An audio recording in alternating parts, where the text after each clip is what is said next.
En este episodio de Lo Inédito sobre los Evangelios podcast, comentamos el Evangelio del segundo domingo del Adviento, la necesidad de una verdadera conversión. En la sección Espiritualidad, hablemos de María y la Inmaculada Concepción. En la sección Preguntas y Respuestas, es bíblico decir que María es concebida sin pecado original y además, ¿qué es la hipocresía? Todo eso y mucho más en este nuevo episodio de Lo Inédito sobre los Evangelios podcast.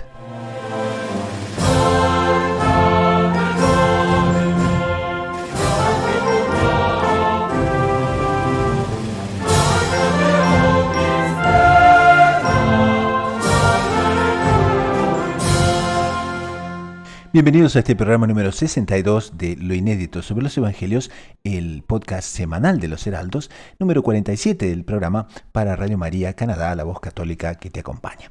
Como ustedes saben, en este episodio se reúnen heraldos de diferentes rincones del globo para comentar aspectos inéditos del Evangelio, compartir noticias del mundo de la Iglesia y responder también preguntas de los oyentes sobre el evento más importante de todos los tiempos, que es el escándalo de la cruz, le podríamos llamar, y sobre todo que estamos en este Adviento que ya ha comenzado la semana pasada. Como ustedes saben, también el programa gira en torno a Lo Inédito sobre los Evangelios, la obra del fundador de los Heraldos del Evangelio, Monseñor Joan Cladías, que tiene 7 volúmenes y comenta los Evangelios dominicales de todo el año y de los 3 ciclos litúrgicos, y que está justamente editado por la librería Editrice Vaticana de Roma. Hoy estamos en el segundo domingo del Adviento. En el programa anterior explicábamos la necesidad del Adviento como una preparación que nos ayuda a focalizar muy bien el alma para celebrar la Navidad. Muchas veces nos quejamos, hablamos de la comercialización de la Navidad, del Papá Noel bonachón, ¿no? Que auspiciado por Coca-Cola viene justamente a llenar el espacio de la verdadera Navidad cristiana, que debe tener a Jesús en el centro, pero nos olvidamos que la Iglesia nos otorga un precioso tiempo litúrgico llamado Adviento para que lo aprovechemos, para que focalicemos muy bien nuestras energías espirituales y podamos justamente celebrar la Navidad como Dios manda. Es muy apropiado utilizar ese tiempo muy bien para un tiempo de meditación, un tiempo de conversión, y es justamente ese el tema del Evangelio de hoy, la verdadera conversión, a que nos llama San Juan Bautista. Entonces, para comenzar, les presento o les reintroduzco a nuestros panelistas habituales del programa, que son don Fernando Pío Galán y el doctor Saúl Castiblanco. Salve María a los dos. Salve María, don Gustavo. Salve María, don Gustavo. Salve María, don Fernando. Les recuerdo que el hermano Fernando Pío Galán de los Heraldos del Evangelio es doctorado en Teología Espiritual por la Pontificia Universidad Santo Tomás de Aquino de Roma, del Angelicum, y es misionero en España y en Italia. Y el doctor Saúl Castiblanco es psicólogo, es editor de la agencia de noticias Gaudium Press, edición hispana, es bachiller en Ciencias Religiosas por la Pontificia Universidad Santo Tomás de Aquino de Roma y por la DOMUNI, Universidad Internacional de los Dominicanos, con sede en Toulouse, Francia. Estamos conectados entonces con Europa y con Colombia. El hermano Fernando está en Roma presentemente y el doctor Saúl Castiblanco está en Bogotá. Con eso vamos al Evangelio de esta semana, del segundo domingo del Adviento, correspondiente al domingo 8 de diciembre del 2019, y es el Evangelio según San Mateo, capítulo 3, versículos 1 al 12. Y dice: por aquellos días, Juan el Bautista se presenta en el desierto de Judea predicando: convertíos, porque está cerca el reino de los cielos. Este es el que anunció el profeta Isaías, diciendo: voz del que grita en el desierto, preparad el camino del Señor, allanad sus senderos. Juan llevaba un vestido de piel de camello, con una correa de cuero a la cintura, y se alimentaba de saltamontes y miel silvestre. Y acudía a él toda la gente de Jerusalén, de Judea y de la comarca del Jordán. Confesaban sus pecados y él los bautizaba en el Jordán. Al ver que muchos fariseos y saduceos venían a que los bautizara, les dijo: raza de víboras, ¿quién os ha enseñado a escapar del camino inminente? Dad el fruto que pide la conversión, y no os hagáis ilusiones pensando: tenemos por padre a Abraham. Pues os digo que Dios es capaz de sacar hijos de Abraham de estas piedras. Ya toca el hacha la raíz de los árboles, y todo árbol que no dé buen fruto será talado y echado al fuego. Yo os bautizo con agua para que os convirtáis, pero el que viene detrás de mí es más fuerte que yo, y no merezco ni llevarle las sandalias. Él os bautizará con Espíritu Santo y fuego. Él tiene el bieldo en la mano, aventará su parva, reunirá su trigo en el granero y quemará la paja en una hoguera que no se apaga. Entonces, ese es el Evangelio de hoy, en el cual San Juan lanza invectivas contra la hipocresía de los fariseos, contra la hipocresía de los saduceos, pero también abre la perspectiva del juicio final del que nadie podrá escapar, y ese es justamente un tema fascinante porque nos focaliza en el tema justamente de la necesaria conversión. Pero entonces, antes de entrar en la conversión, ¿por qué no delineamos un poco la escena del Jordán y cómo San Juan Bautista bautizaba y cuál era exactamente ese ministerio, que no era el bautismo como lo conocemos hoy en día, pero era justamente la preparación de las almas para la venida del Mesías? Bueno, es importante recordar a nuestros oyentes cómo en el pueblo judío, como en el rito que se seguía en el templo de Jerusalén, en la espiritualidad judía de la época, era muy importante la purificación antes de rezar. Por ejemplo, el que leía la Torá, el que leía la Biblia, antes de coger los rollos tenía que purificarse las manos, tenía que lavarse. Y lo que es curioso es que una vez acabado, enrollado el rollo, colocado en el armario, tenía que volver a purificarse las manos. Porque había una purificación de forma que nada de profano tocara la escritura, pero después de tocar la escritura, esa mano como que sucia, entre comillas, solo que en este caso sería limpia por la escritura, no podía tocar algo profano. O sea, había que mantener limpia la escritura, el contacto con lo profano. Entonces, esta espiritualidad de limpieza ritual estaba muy interiorizada por parte del pueblo de Israel. Hay que entender entonces este bautismo de agua que hacía San Juan Bautista. No es una cosa excepcional, es una cosa dentro de la racionalidad del pueblo de Israel. Ahora bien, esta era una preparación y él utilizaba tanto cuanto las metáforas de allanar el camino, preparar en el desierto un camino para el Señor. Entonces había un simbolismo y había una cosa práctica. De hecho, hasta hoy en día, para que el bautismo cristiano sea válido, el agua del bautismo es indistinto que sea potable o no, pero es imprescindible para que el bautismo se realice, que el agua del bautismo esté helada, no puede ser agua sucia, tiene que ser agua limpia. El bautismo, para que produzca su efecto en el alma, tiene que efectivamente limpiar el cuerpo.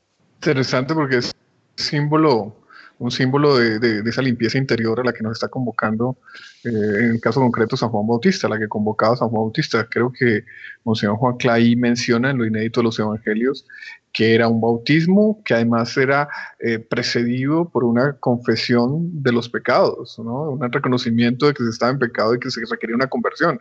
Entonces es un simbolismo que expresa esa noción de pureza de alma. Y ahí inmediatamente San Juan Bautista confirma las palabras de Isaías con su presencia, con su voz profética, y inmediatamente se vuelve hacia los fariseos que están ahí presentes y les lanza una invectiva que es bastante fuerte. Los fariseos buscaban una gran pureza dentro de la religión judaica, rechazaban influencias externas, rechazaban el contacto con pueblos extranjeros, siguiendo, no por una cuestión racista, ni mucho menos, sino siguiendo las determinaciones de Yahvé en el Antiguo Testamento. No buscaban esta fidelidad.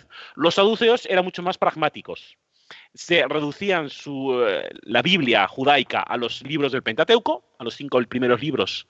Eso para ellos solo eso era la escritura, y como digamos, era un volumen de culto y de escritura mucho más reducido, el resto, digamos que no era motivo de observancia, para ser sintéticos, de ellos, estos dos grupos, saduceos y fariseos. La diferencia es que los saduceos eran aquellos que controlaban el servicio sacerdotal del templo, entonces, en cierto sentido, tenían el liderazgo espiritual del pueblo de Israel. Y digo en cierto sentido porque no podemos pensar que en la época era homogéneo. Había muchas familias dentro del pueblo de Israel. Ahora bien, lo que es curioso es que a pesar de que estaban separados y tenían sensibilidades religiosas distintas, San Juan Bautista se dirige a los dos diciéndole raza de víboras. ¿Quién os enseñó a escapar del castigo inminente? ¿No? Entonces, espiritualidades distintas o formas distintas de practicar la espiritualidad judaica. La invectiva del profeta San Juan es igual para los dos. O sea, eran las dos formas equivocadas de entender el mensaje de Dios. Una cosa curiosa es que en el Antiguo Testamento aparecen juntos saduceos y fariseos. Para una persona que no conozca bien la historia del pueblo de Israel, podrían parecer unos movimientos cercanos o unos partidos espirituales cercanos, cuando no sería nada más lejos de la realidad. Los saduceos, que es el movimiento más antiguo, tienen su nombre como una consecuencia del sumo sacerdote Sadoc, que es de la época de Salomón. O sea, era un movimiento bastante antiguo dentro del pueblo de Israel, en cuyo origen, digamos que hablaban de una cierta rectitud o justicia. ¿Qué ocurre? En la época de nuestro Señor se habían transformado o habían acabado por solo aceptar los 5 primeros libros de las Escrituras, el Pentateuco, desechando el resto. ¿Esto qué hacía? Que los preceptos de vida y el corpus de creencia de ellos, todo aquello que no estaba recogido en las Escrituras, para ellos no interesaban. Por lo tanto, se puede decir que era un movimiento que en la época de nuestro Señor era más bien relajado, ¿no? Ellos en ese momento mantenían la hegemonía dentro de lo que era el corpus sacerdotal del templo. Por lo tanto, un cierto y relativo liderazgo. Ahora, los fariseos era un movimiento mucho más reciente.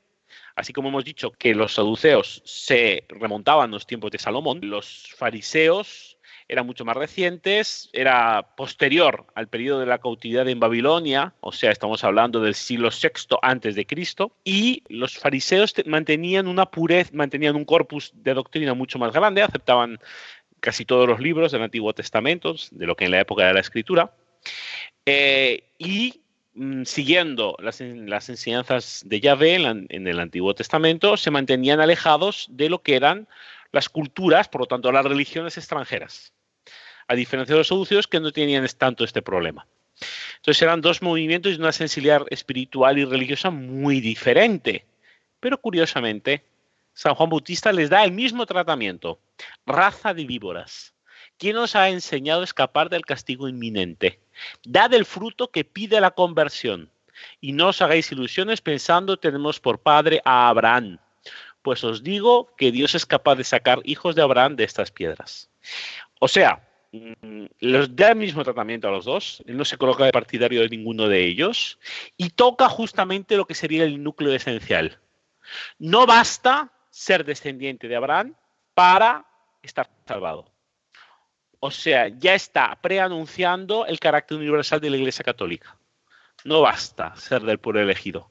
Tienes que escuchar, tienes que allanar el camino, tienes que lavarte, tienes que confesar los pecados. Ese anuncio de la salvación universal me parece que también es ratificado por esa frase espectacular de San Juan Bautista que dice: Dios puede sacar hijos de Abraham de estas piedras. En el fondo es el reino de la gracia, es el reino del bautismo, es el reino de la iglesia, pueblo de Dios, que no se limita al pueblo judío, sino que es un reino espiritual y por lo tanto universal.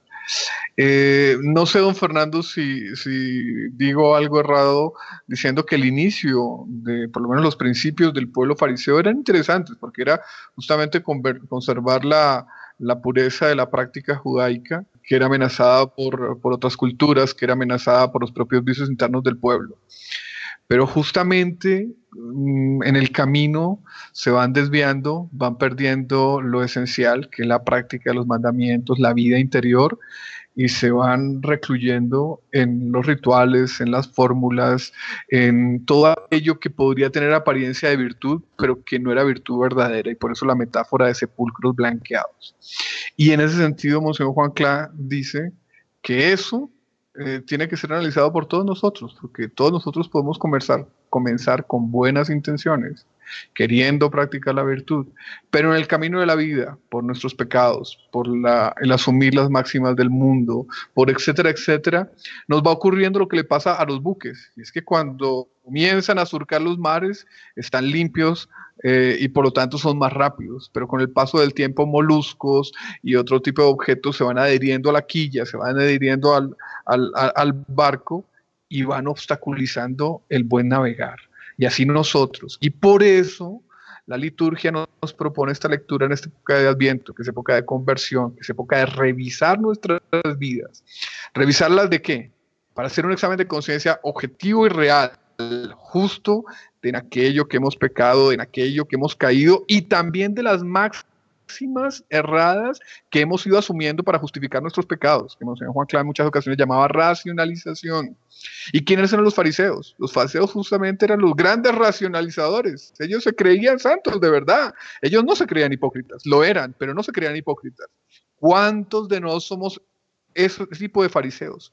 Que a lo largo de nuestra vida, justamente por no hacer esa revisión necesaria y humilde de lo que somos, vamos asumiendo máximas, razones, ideas que nos justifican nuestros pecados. Entonces justamente es la hora, esta de Adviento, y con base en esta lectura, de hacer un verdadero examen espiritual. Y en ese momento San Juan Bautista da el anuncio del Mesías, pero es un Mesías que viene a salvar y al mismo tiempo viene a condenar. Exactamente, es que aquí vemos ya en la parte inicial del Evangelio, San Juan Bautista es ya del Nuevo Testamento, estamos hablando del Evangelio, a pesar de que directamente no aparezca nuestro Señor. Esta es una preparación, es la preparación. Y ya vemos cómo el mensaje de salvación es un mensaje también de castigo. No lo podemos olvidar. El Evangelio lo tenemos aquí, lo tenemos en las palabras de nuestro Señor, lo tenemos en las epístolas de San Pablo, lo tenemos en las epístolas de San Pedro. Es un mensaje que es constante en todo el Nuevo Testamento. Nuestro Señor viene a salvarnos, pero no a salvarnos de la nada, no a salvarnos de no existir. Porque el que se condena, lo dice nuestro Señor, va al infierno por toda la eternidad. No nos podemos olvidar. Y ojo, que va al infierno por toda la eternidad porque esa persona ha rechazado a Dios. No es porque la persona no se quiere condenar, pero hay un Dios inmisericorde que considera que no ha cumplido todos los requisitos. No. Si nosotros en la vida no escuchamos la voz de Dios, no podemos pretender escucharla en la eternidad. Es totalmente imposible. Entonces, de eso nos viene a salvar.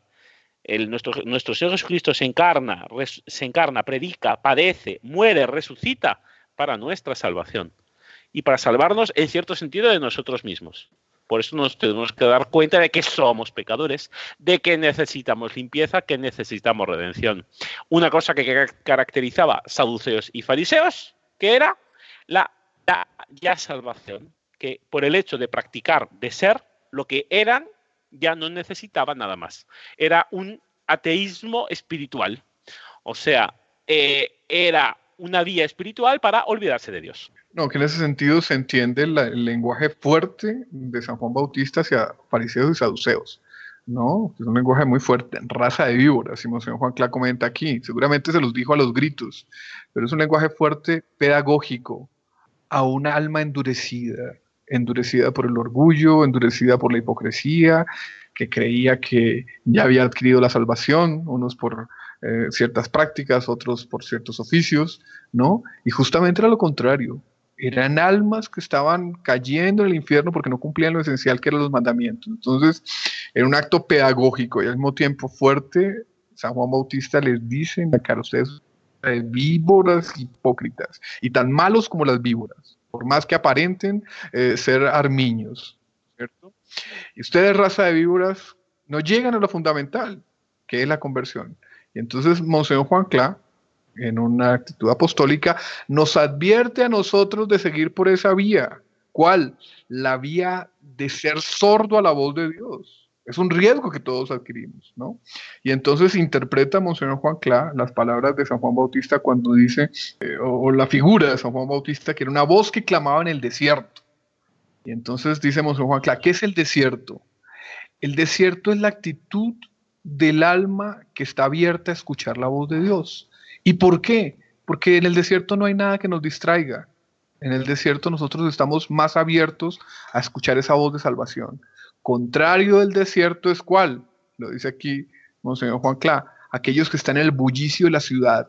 Es decir, que la vanidad, las máquinas, las relaciones humanas que apartan de la virtud y muchas otras cosas lo hacen sordo a la voz de Dios. Entonces, ¿cuál es la actitud farisaica sorda a la voz de Dios de nuestros días? Es el mundanismo, es estar pendientes del mundo y no abrir el corazón y los oídos a esa voz de Dios que nos ubica mejor en el desierto y que nos dice, convertidos, aprovechad mi gracia, aprovechad mi bondad, aprovechad mi misericordia ahora, porque después es el infierno por toda la eternidad. Y hay una advertencia aquí también subyacente, pero muy abierta al mismo tiempo, y es que de nada sirven las apariencias. Cuando los fariseos se llaman así hijos de Abraham, es porque confían más en las apariencias, en lo exterior, que lo que realmente está en el interior. Y entonces San Juan Bautista aquí les va a decir, para nada sirven las apariencias, muy por el contrario. Por el fruto se conoce el árbol. Exactamente, es un mensaje propiamente de genuinidad. Lo que viene a buscar San Juan Bautista, lo veremos después si continúa la lectura del Evangelio, cuando les viene a preguntar en qué consiste la conversión, qué hay que hacer para convertirse. San Juan Bautista no ofrece fórmulas mágicas. ¿Qué le dice a los soldados? No robéis, conformaos con vuestras pagas. O sea, ser genuinos propiamente. No se trata de cubrir la suciedad con una capa de pintura. No se trata de disimular, se trata de limpiar, de reconocer, de ser rectos, porque luego lo veremos en la predicación de nuestro Señor. Nuestro Señor es compasivo, nuestro Señor perdona a aquel que se le acerca como pecador, al que se le acerca como justo, al que se le acerca como sabio, le discute, le combate, le derrota. Entonces, existe esta necesidad a Jesucristo. No hay que acercarse puro, porque Él es la limpieza. Él es que nos limpiar. A Jesucristo hay que acercarse reconociendo que realmente nos hemos ensuciado, haciendo lo posible, aquello que está en nuestra mano para limpiarnos, como hacía San Juan Bautista, pero confiando en que no lo vamos a engañar, que Él ve nuestro interior y que tenemos esta sinceridad, esta rectitud de corazón. Y otra cosa importante, cuando acaba en este trecho de la liturgia, no nos olvidemos, hay un trigo que es de Cristo y ese trigo es recogido por Él y guardado en el granero. Pero hay otro que no es el trigo de Cristo, que va a ser quemado en una hoguera que no se apaga. En una referencia muy directa al infierno. No nos podemos olvidar de esto. Está, en cierto sentido, en nuestra mano. Acercarnos a Cristo para ser por Él recogidos y guardados, o alejarnos de Cristo para arder en una hoguera que no se apaga. Sí, yo creo que intentando hacer un resumen de la enseñanza de este Evangelio es, tengamos buenas intenciones de unirnos a Dios. ¿Para hacer qué? Para ser santos. No nos engañemos de que no necesitamos revisarnos de cuando en cuando a nosotros mismos en nuestra vida espiritual, porque las máximas del mundo, nuestras propias virtudes, se van pegando como los moluscos a la quilla de los barcos y nos van haciendo lentos y de pronto pueden ocasionar el hundimiento del barco, ¿no? Necesitamos hacer retiros, exámenes de conciencia, para juzgarnos objetivamente en lo que verdaderamente somos y no en lo que creemos ser. Me acuerdo que alguien una vez me decía, no sé si era el propio doctor Plinio Correa Oliveira, decía, nosotros somos lo que somos cuando estamos en el confesionario, es lo que somos. Pero esto no es un mensaje de desesperanza, ¿no? Porque el mismo San Juan Bautista nos dice, Dios puede hacer de estas piedras otros hijos de Abraham. Es reconocer nuestra miseria para entregarnos enteramente a Dios, para cumplir lo esencial, que es la virtud, los mandamientos, y para gozar de la presencia de Dios por toda la eternidad. Vamos entonces a una pausa musical con el coro y la banda de los Heraldos del Evangelio y enseguida retornamos con el segundo segmento del programa, la sección Espiritualidad. Ya volvemos. Oh gloriosa Domina, excelsa super sidera, qui te creavit provide lactastis sacro ubere, quodeva tristis absolvitur redis albo germine, in detutas raffrebiles celi fenestra facta es, tu regis altia nua et porta lucis fulgida, vitam data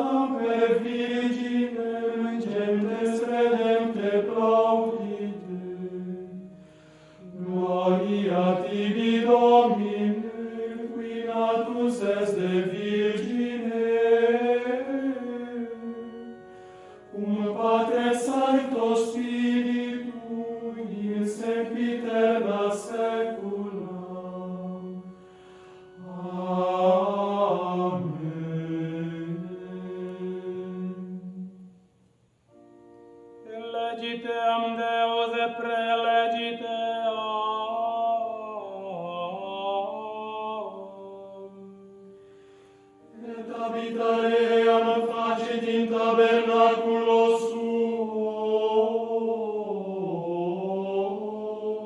Pasamos ahora a la segunda sección del programa, que es la sección espiritualidad, y en esta sección les recordamos que exploramos siempre temas centrales de la vida espiritual para el beneficio y el crecimiento de la audiencia. Y esta semana tenemos una fiesta mayor, que es la fiesta de la Inmaculada Concepción, que ocurre el día 8 de diciembre, y entonces nos brinda una oportunidad fabulosa para hablar de Nuestra Señora.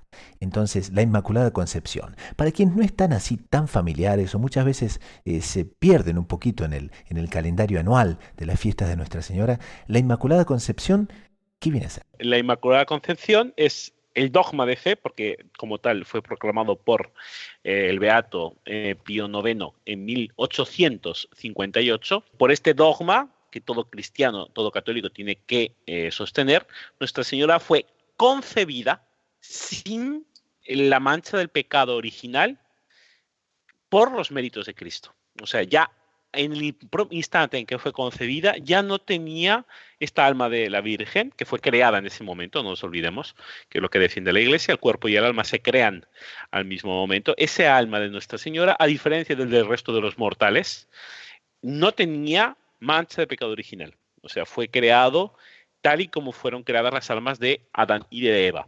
Esto por un especial privilegio y gracias a los méritos que nuestro Señor Jesucristo con su muerte y resurrección iba a tener. Esto es probablemente el dogma de la Inmaculada Concepción.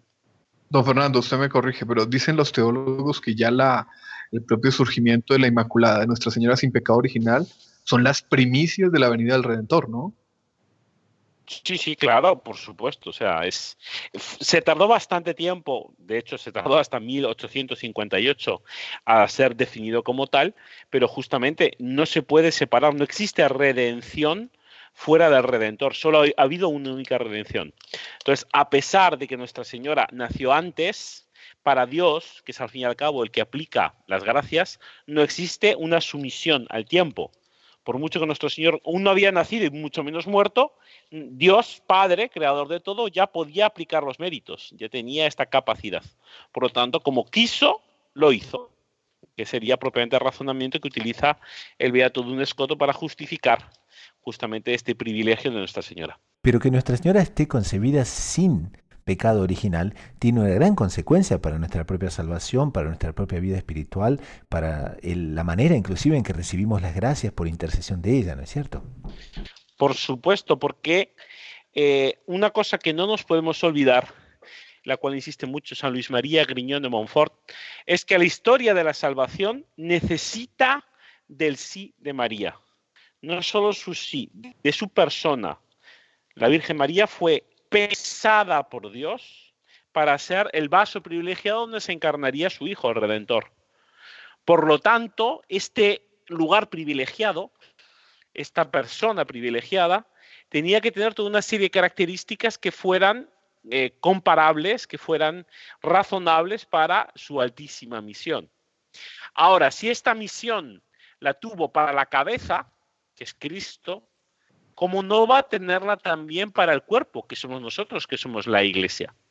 Entonces, el que la Iglesia haya proclamado que Nuestra Señora siempre ha sido y es, porque no nos olvidemos que ella ya ha resucitado, está en los cielos, sin pecado, hace que tengamos una total confianza, debamos tener una total confianza en ella, porque nada hay en María que no sea la gracia de Dios. Dice nuestro Señor, yo vencí la muerte en un grito de victoria. Y es un grito de victoria contra el demonio, contra el pecado original, contra el pecado y contra el demonio. Bueno, esa victoria fue anticipada por la Inmaculada Concepción, porque en ella ya no había pecado, el demonio no tenía ninguna parte, ninguna avanzada en el alma de María Santísima. Entonces ella es como que una anticipación del triunfo final de Cristo sobre la tierra. Como decía don Fernando, bien lo recordaba, para Dios no hay tiempo. Entonces para nosotros sí.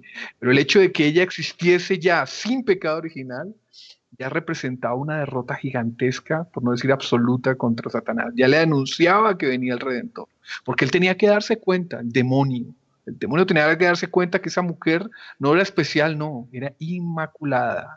¿no? Él que nos conoce tanto para perdernos, también seguramente la conocía a ella en la medida en que Dios se lo permitía y se daba cuenta que ella era inmaculada.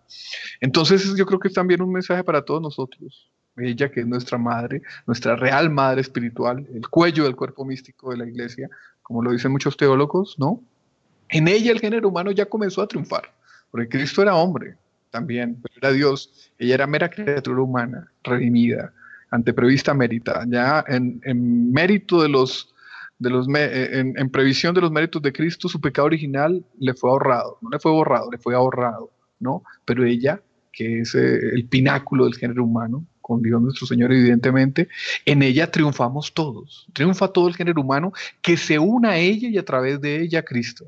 Entonces la Inmaculada Concepción es casi que el gran regalo de Dios para la humanidad porque implicaba la redención. Ahora, a lo largo de la historia no fue fácil que fuese proclamada la Inmaculada Concepción. Seguramente el doctor Saúl, ¿no?, como también lo decía, que el demonio no quería bajo ningún punto de vista que la Iglesia proclamase eso como con la amplitud del dogma, con la claridad de un dogma. Bueno, vamos a ver. En los Evangelios, Nuestra Señora aparece muy pocas veces. En los 27 libros de los Evangelios aparece por su nombre en solo 5.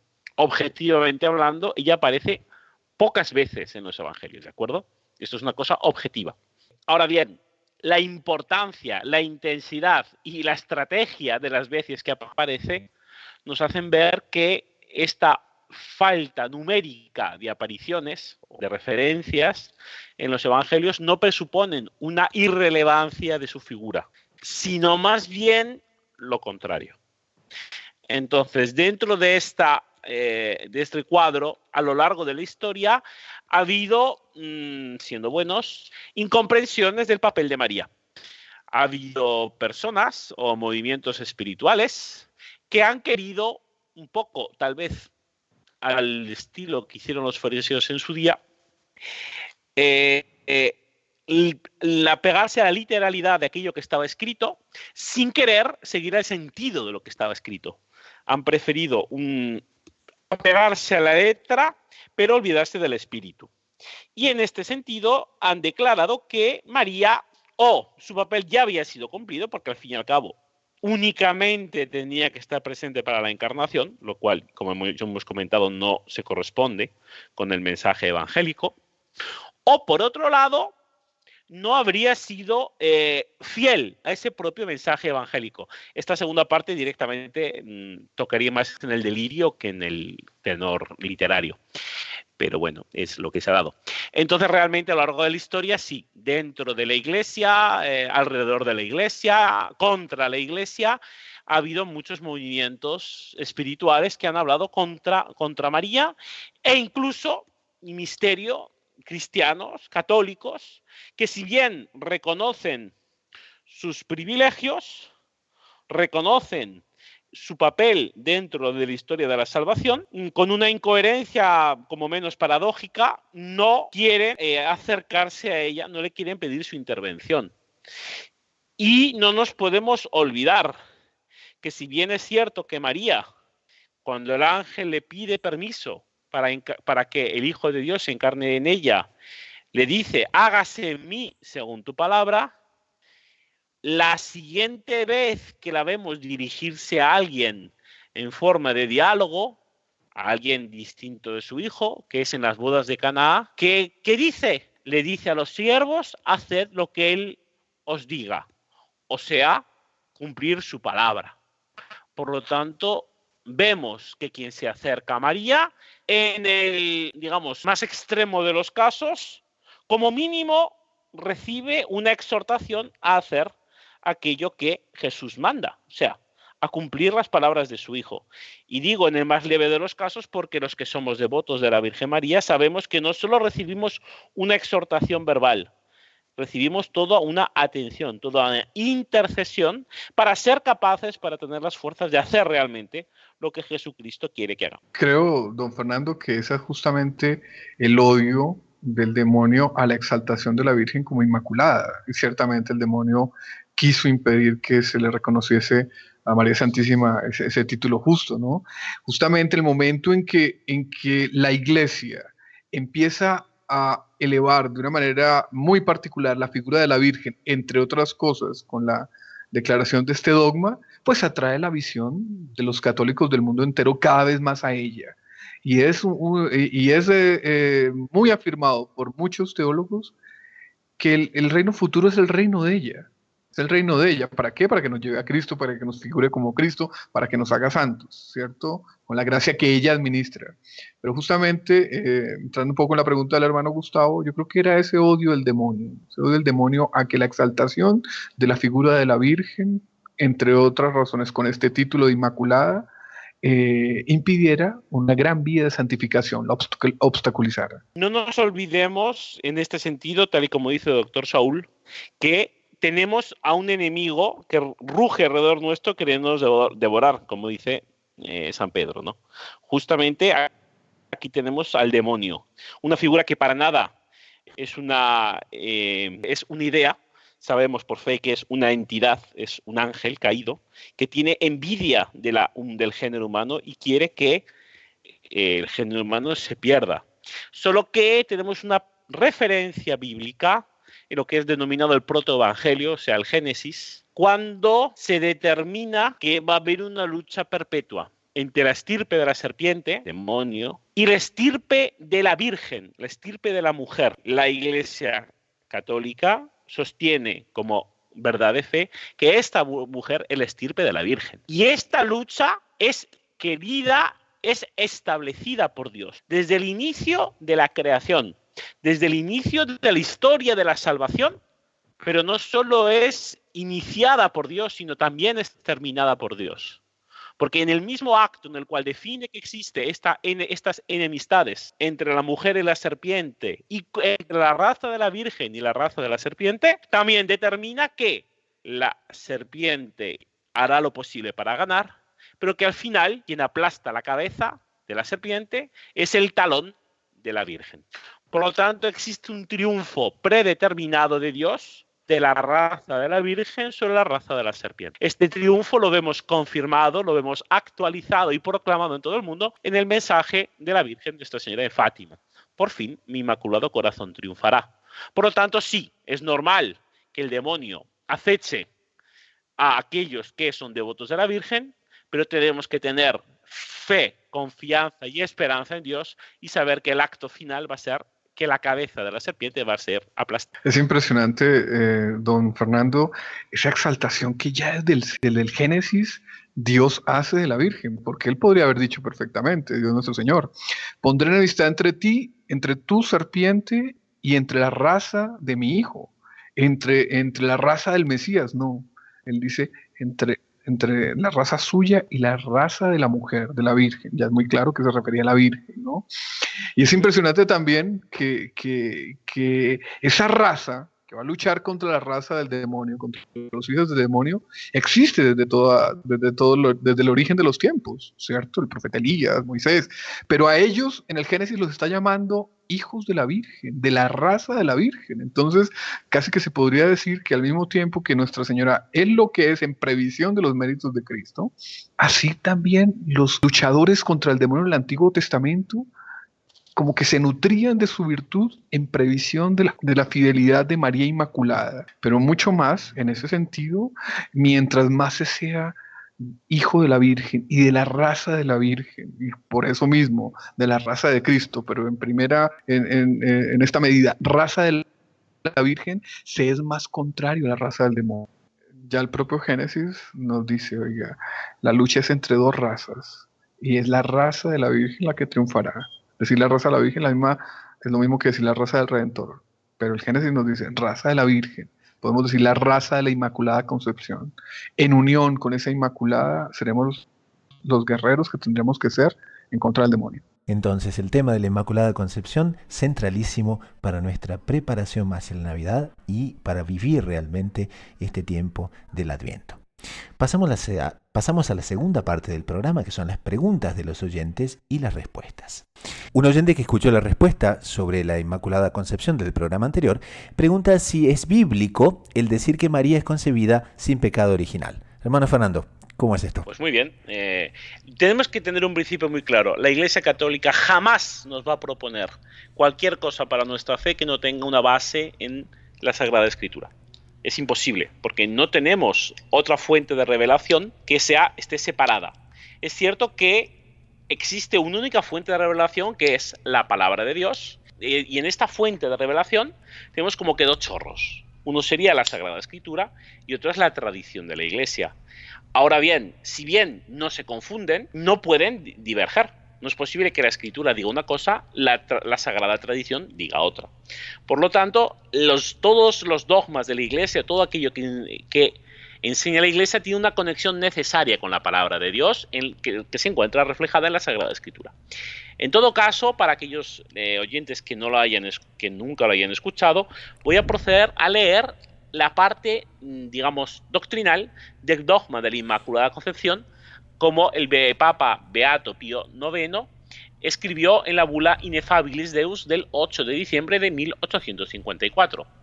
El texto dice así: para honra de la Santísima Trinidad, para alegría de la Iglesia Católica, con la autoridad de nuestro Señor Jesucristo, con la de los santos apóstoles Pedro y Pablo y con la nuestra, definimos, afirmamos y pronunciamos que la doctrina que sostiene que la Santísima Virgen María fue preservada inmune de toda mancha de culpa original, desde el primer instante de su concepción, por singular privilegio y gracia de Dios omnipotente, en atención a los méritos de Cristo Jesús, Salvador del género humano, ha sido revelada por Dios y por tanto debe ser firme y constantemente creída por todos los fieles. Por lo tanto, si alguno tuviere la temeridad, lo cual Dios no permita, de dudar en su corazón lo que por nos ha sido definido, sepa y entienda que su propio juicio lo condena, que su fe ha naufragado y que ha caído de la unidad de la Iglesia, y que si además osaren manifestar de palabra o por escrito o de otra cualquiera manera externa lo que sintieren en su corazón, por lo mismo quedan sujetos a las penas establecidas por el derecho. Esta es la formulación del dogma. Esto es propiamente el resultado de los siglos de tradición eclesiástica. Ahora bien, hemos hablado de uno de los chorros de la fuente de la revelación, que es la palabra de Dios. Esta es la Sagrada Escritura. Acabamos de hablar del magisterio, el Sagrado Magisterio. Ahora tenemos la Sagrada Escritura. ¿Será que la Sagrada Escritura también dice esto? Porque propiamente aquí no lo dice. Sin embargo, sí que lo dice. Aquí dice que esta doctrina ha sido revelada por Dios. ¿Dónde? ¿Cómo es posible? ¿Por qué dice el Beato Pío IX esto? Pues muy bien, porque tiene una base bíblica. ¿Dónde encontramos esta base bíblica? En la Sagrada Escritura, en el momento en que el arcángel Gabriel se presenta a María. ¿Y qué le dice el arcángel a María? Ave, llena de gracia, el Señor está contigo. Estamos hablando de la palabra de Dios, ¿verdad? Por lo tanto, cada palabra cuenta. En su texto original, San Lucas, que escribe en griego, utiliza una palabra muy peculiar, kechairotemene. Esta palabra, ¿por qué es tan peculiar? Porque no aparece en ninguna parte ni del Antiguo ni del Nuevo Testamento. Solo se utiliza aquí. ¿Por qué solo se utiliza aquí? Porque se la ha inventado San Lucas. No es una palabra que pudiera encontrar en el diccionario. Porque él propiamente está utilizando la raíz de luz, alegría, gracia, que es charis, y la está hiperbolizando con el prefijo que y el sufijo tomene. No voy a ponerme aquí a dar una clase de gramática griega, porque no es la finalidad de este programa. Pero esta escogida elección de términos, nos hace decir que María es completa y totalmente llena del todo de gracia. Es una expresión que, por su forma de ser escrita, es un doble grito. Es propiamente una exageración. Ahora, ¿por qué San Lucas coloca esta palabra aquí? No lo coloca San Lucas, porque en realidad la palabra de Dios que encontramos en los evangelios, por mucho que sea colocada por manos del evangelista correspondiente, tiene su autor verdaderamente al Espíritu Santo, a Dios. La pregunta correcta es: ¿por qué Dios quiere que cuando nos enteramos de que María va a ser madre de Dios, por qué Dios misma la denomina completamente llena de gracia? Esta es propiamente la pregunta. La respuesta que encuentra la Iglesia a esta indicación bíblica es que María, si estaba completa y plenamente llena de gracia, no podía tener nada en ella que no fuera gracia. Y si hay algo que es opuesto a la gracia, es el pecado. En María no podía haber pecado. Ahora, si está totalmente llena de gracia, cuando el ángel la saluda, no podía haber nacido con este pecado. Porque si hubiera nacido, si hubiera sido concebida con pecado original, ¿en qué momento este pecado se le libró? No podríamos decir, no, se le libró cuando dijo que sí, porque ese momento aún no se habría dado. El saludo del ángel es anterior al anuncio del ángel, a decirle que ella había sido elegida por Dios como madre del Mesías. Entonces, de esta sucesión de situaciones y sobre todo a la raíz de esta palabra, la Iglesia encuentra una intención revelante por parte de Dios. Dios quiere que nos llegue esta expresión porque esta expresión es vehículo de este concepto que es la Inmaculada Concepción de María. Esta palabra, repito, es una palabra que gramaticalmente hablando es una exageración. Es una palabra que indica por su propia construcción, aparte del significado en sí misma. Y este entonces es el motivo. Y podemos decir que estos pequeños detalles, que nos pueden parecer pequeños detalles vistos a la luz de una comprensión más alta, como es la comprensión de la fe, han hecho que la Iglesia progrese en gracia y santidad, como progresaba justamente nuestro Señor Jesucristo. Entonces, esta sería propiamente la raíz propia, bíblica, del dogma. Obviamente podemos objetar, podemos buscar, como se dice en España, como se dice en Italia, perdón, un pelo en el huevo. Podemos decir que no aparece la palabra pecado original. Dice que está llena de gracia, pero no dice que esté exenta del pecado. Ya lo hemos dicho, si algo está lleno de una cosa, no hay lugar para otra cosa. Si no, no estaría lleno, estaría parcialmente lleno. Ahora bien, si está lleno de una cosa, de lo que es seguro que no hay presencia, es de su opuesto. Si está llena de la gracia de Dios, no puede haber presencia de pecado en sí misma, ni de pecado original, y tampoco puede haberlo de un pecado actual, un pecado cometido por ella. Entonces, a pesar de que este trecho del Nuevo Testamento no hable del pecado original, está haciendo una referencia indirecta. Entonces, esta sería propiamente la base bíblica del dogma de la Inmaculada Concepción. La siguiente pregunta que nos llega es: ¿qué es la hipocresía? Doctor Saúl, ¿qué es la hipocresía? Bueno, yo creo que es de esas palabras que son bien conocidas tanto en el lenguaje popular como en el lenguaje, digamos, de la Real Academia. Y es querer aparentar lo que no se es. En este caso concreto, del Evangelio que hemos tratado, querer aparentar virtud cuando no se es virtuoso, ¿no? La hipocresía no solo es un autoengaño, no solo es un engaño a los demás, sino un autoengaño. Pero es un engaño a los otros y a uno mismo que causa mucho perjuicio. Entonces, recuerda Monseñor Juan Cla, en lo inédito de los evangelios, que la hipocresía con mucha frecuencia es causa del pecado de escándalo. ¿Cuál es el pecado de escándalo? Yo aparento ser algo y en determinado momento se conoce que no soy ese algo bueno que estoy aparentando, sino lo contrario. Y entonces muchas personas pierden la fe y pierden el ímpetu para practicar la virtud justamente por esa hipocresía, por ese pecado de escándalo. Porque al final de cuentas, a veces no es necesario esperar el juicio final para que todas las verdades sean reveladas. Ya en esta tierra se conoce lo que es uno y lo que es otro. Entonces la hipocresía tiene ese pésimo efecto.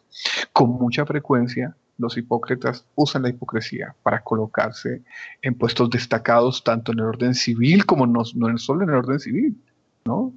Sino también en otros órdenes. Entonces, pésimo. ¿Por qué?